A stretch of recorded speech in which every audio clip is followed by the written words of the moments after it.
on Saturday. The Mariners fall 3-2 to the Tigers in 11 innings to go down 1-0 in the ALDS.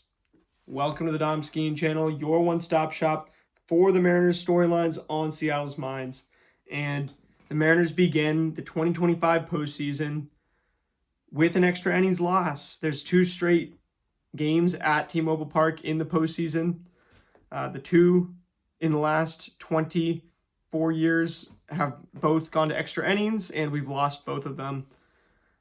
There isn't a big curse around this team. It's been a few hours after the game now, and I've just got to be honest, cooler heads need to prevail. Dan in the post-game press conference said, this is what we do. We're good at rebounding. And I know a lot of people said must-win game, and I completely agree. We all feel that way. There's no more must-win game than this. But now tomorrow's the only game, tomorrow's the must-win game. And so is Wednesday, right? Every game is a must-win game. But at the end of the day, it's the human beings out there playing this game. They gave it their all. I'm not going to sit here and say that the Mariners didn't do well enough tonight. I think it would have made sense to go with a different matchup against Kerry Carpenter. It would have made sense to, do a few things differently. But George Kirby was doing so well, right? 8 strikeouts through just 4 innings. He gets through 5 innings, only gives up 5 hard hits on 94 pitches. His swinging strikes plus his called strikes plus whiffs. Like, this dude was just destroying the strike zone. Like, George Kirby was just pumping pitches in there. He looked awesome tonight. 16 swinging strikes on 94 pitches. That is, you can't really ask for much more than that. He's got more than that's like a 20% whiff rate, 20% swinging strike rate, which is, absolutely elite. Plus tons of called strikes as well, 13 called strikes, so 29 total strikes, called strikes plus whiffs, not to mention, foul balls and stuff. It's just, George Kirby pitched it out of his mind tonight and gives up the Kerry Carpenter home run. Obviously, fastball right up in the zone, and Carpenter just destroys it. But to dwell on that is not going to do us any good. So let me move right off of that. Obviously, rip the Band-Aid off, and now let's move on to the other stuff. Kirby's 86.2 mile an hour average exit velocity. Very, very good to see. Kirby's holding these hitters from Detroit all night. So many strikeouts, especially through those first 4 innings. And then on the Tigers side, Troy Melton, the guy who I said, they have a lot of faith in, he goes out and he only had to use 57 pitches to get through the 4 innings. Just our batters, we did not get nearly as many at-bats as the Tigers in this game. You look at the Tigers, they had 4 walks. We had a total of 2 walks tonight. So in terms of controlling the zone, it's pretty rough. They were striking out most of their hitters out of the 10. Yeah, they used a total of 11 hitters. 7 of their 11 total hitters, and that's including Jahmai Jones didn't even get an at-bat. He got an RBI, though. Of everybody who got an at-bat, right? And everybody who got at least 2 at-bats, there's 10 of them, 7 of them got 2 strikeouts or more. Or nobody had more than 2 strikeouts, but 7 of their 10 batters who came up 2 times or more to the plate had 2 strikeouts. So we were striking these guys out at an absolutely insane clip. But at the end of the day, right, this game, they are so scrappy. This AJ Hinch team was so scrappy, right? When it came down to extra innings, they just managed to turn the lineup over a little bit and make it happen. Not many walks on either side by these teams. Definitely a good pitching matchup. And between these 2 bullpens, Caleb Ferguson coming in, throwing only 17 pitches to get 2 outs, walks a guy. But, then we go to Bizzardo for the end of the 6th inning. He gets the job done on 3 pitches. No problem. Just get that 1 out. So, he'll be fresh for tomorrow. Gabe Spire, the contract killer, who, man, it would have been nice to see him face Kerry Carpenter in that spot in the sixth inning, but I mean, it is what it is. Sorry, the fifth inning. But it is what it is. Hey, look, we have another game tomorrow. I'm calling this game 163 for a reason, because if we start thinking, oh, this is the must-win game, right? We can't forget everything that we did to get here. This is game 163 of a 165. We're guaranteed now. We only extended our season from 162 to 165 games, right? We had to play 162 games to get into here. Really, we secured our playoff spot and everything, and 158, 157, stuff like that. But now, right here, we only have the next couple days. The human beings, they did not look overmatched. I mean, Josh Naylor looked like his usual self. He has a ball that is just inches on the warning track away from going out. Our expected batting averages on a lot of those flyouts, from JP's in center field, Polanco had a great flyout. A lot of these guys, a lot of hard hits from our lineup. We had way more hard hits than them as well. Our hard hit rate, our hard hit rate only 28% to their 43.3%. But we beat them on expected batting average narrowly, 247 to 243. It's frustrating. It's completely frustrating. And the last thing that I'm going to do is blame Carlos Vargas for giving up a run in extra innings. Because, look, I told you guys, right? Carlos Vargas might pitch 5 appearances in the postseason, right? One of them might look bad, but the stuff is there. He was, setting up stuff where these guys could absolutely not hit it. I don't feel like we have to criticize, Dan for bringing in Carlos Vargas there. But, you look at the Tigers, their bullpen just combines, and it really hurts to see 2 former Mariners, guys who we gave up on, maybe one who wasn't very good for us, one who actually was pretty good for us, but we still gave up on him, who have turned into guys for this team. You got Rafael Montero comes in there. We get the run off of him. He's somebody who, man, any game that he is pitching in involving the Mariners, he's pretty much assured to do bad.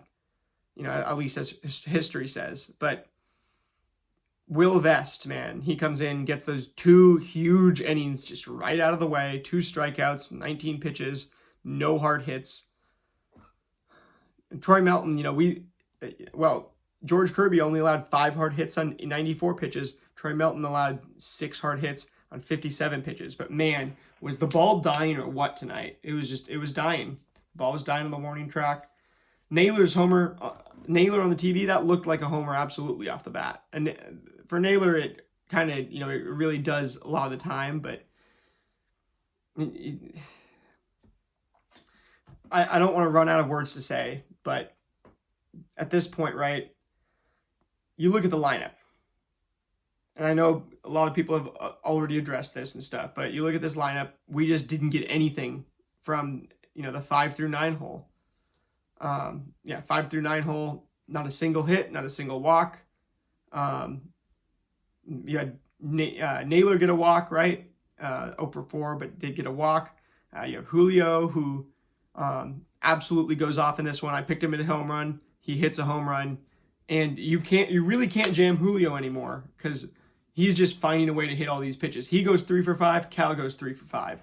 The 2 guys that are going to perform, absolutely. I mean, and you never know who's going to perform. It's baseball, and I have to say, in that last, 11th inning, just seeing the look on Cal's face after he fouls that first pitch off and it gets caught, absolutely, he feels that, right? I would bet that this team is going to rebound tomorrow. Julio, gets the hit right after that, keeps this game going.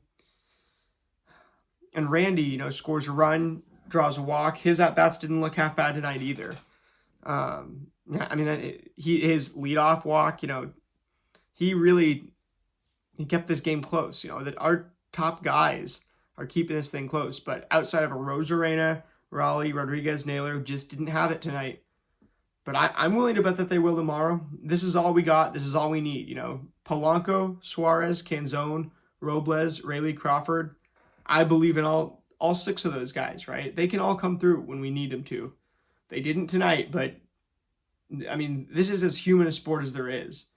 You look at how scrappy this lineup from the Tigers is, right? Kerry Carpenter hitting a big bomb in the playoffs. The AJ Hinch knows how to do the human side of this game. I have to give credit, even though I absolutely hate the dude, right, for what he did with the Astros. He was extremely stoic tonight, and he looked calm in this situation. He looked more experienced, quite frankly, than Dan Wilson. Just when they were panning to him in the dugout, he was very, very calm. And art of war, respect your enemies. We're going to just have to get, like I said earlier, right? I was extremely angry before this game. I had all this pent up anger. Part of it just what's going on in my life, right? And, I come to this game just really wanting us to put B2A on these Tigers. But, we didn't. We have another game tomorrow. We could paralysis by analysis this thing, but you see it in the eyes of these players. They're playing for this S more than really any team we've had since 2001. I don't remember feeling this way since I've been 2 years old. I'm proud of this team. Whatever happens, even if tomorrow's the last game in Seattle, but I don't think it will be. I think we're playing another game in Seattle past tomorrow. And that's because this team, when its back is up against the wall, they have the human beings to do it. That is really the main point that I want to make. George Kirby doubling Troy Melton's swing and miss. Our top of the order absolutely going crazy. Cal and Julio going 6 for 10.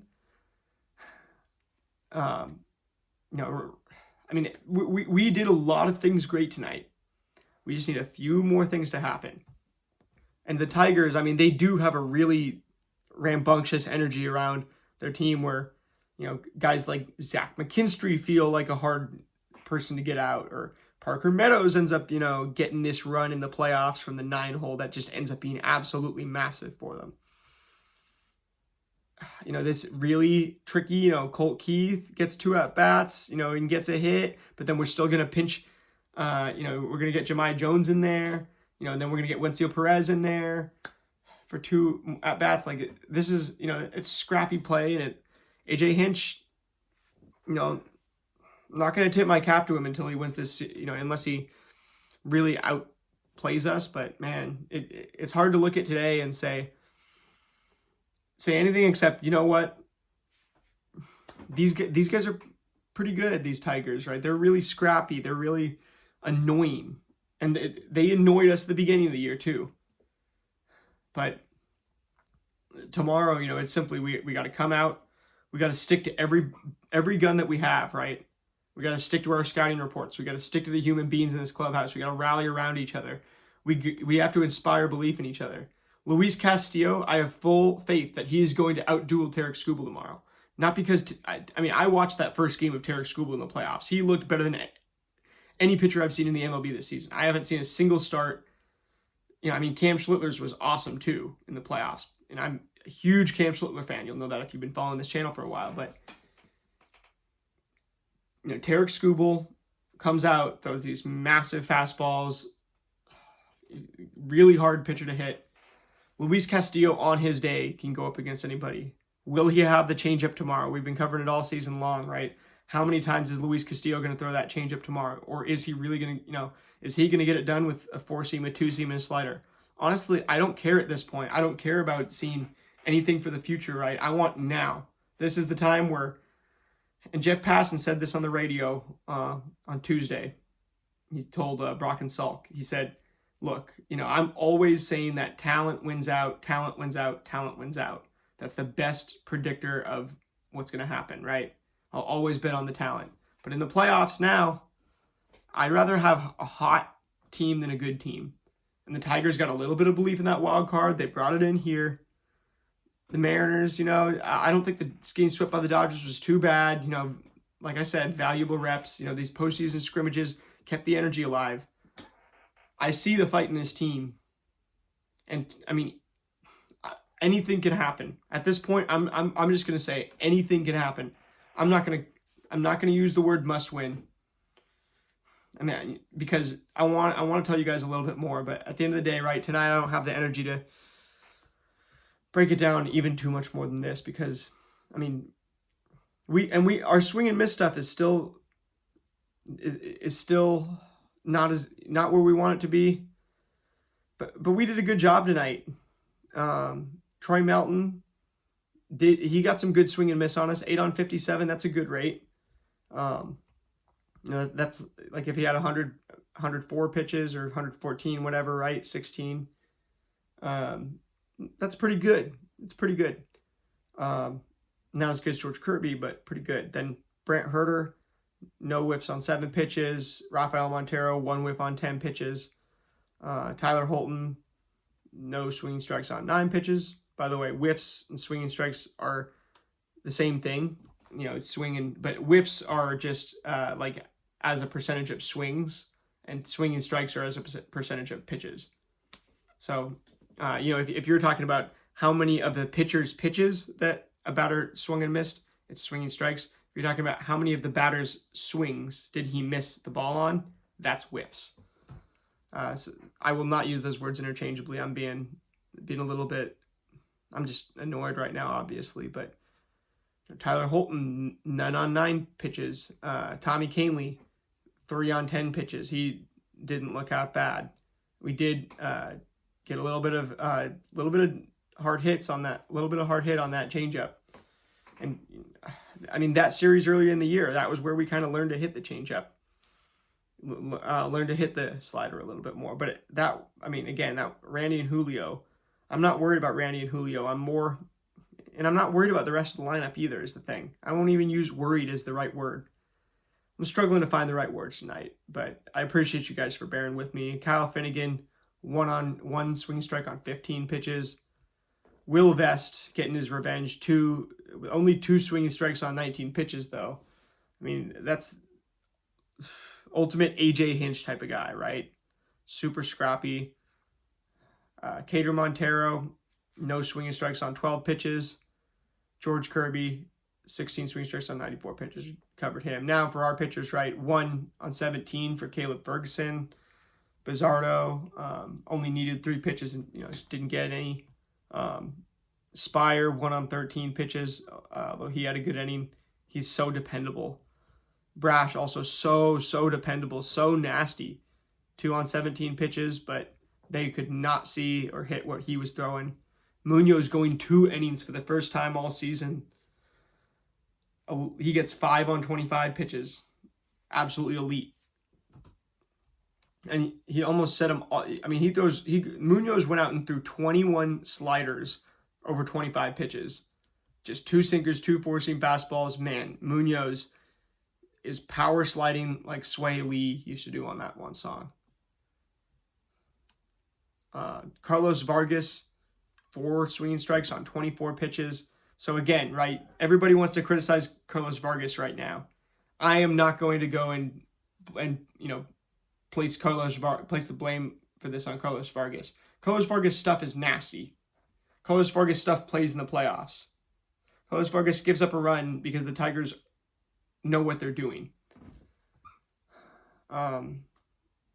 Yeah. You look at what happened here, with Vargas. You have McKinstry go through the sequence, right? He starts off the inning, walks Spencer Torkelson.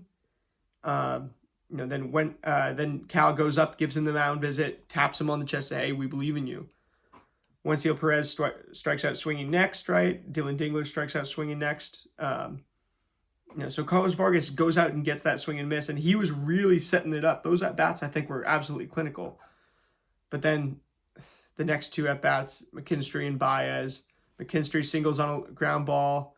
Center fielder Julio Rodriguez. Spencer Torkelson scores, and that ended up being the ball game. Then he gets Baez to ground out. But it is what it is. It's the playoffs.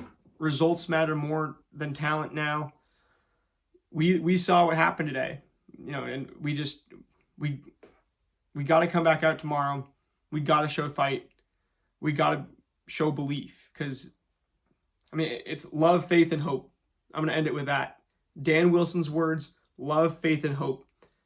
You can't have good vibes only just when the vibes are good. You got to have good vibes only even when the vibes are awful. So let's go bring the good vibes only tomorrow. We're not ignoring the stuff that's bad. We're bringing it up to the surface, and we're going to fight it. Go Ems.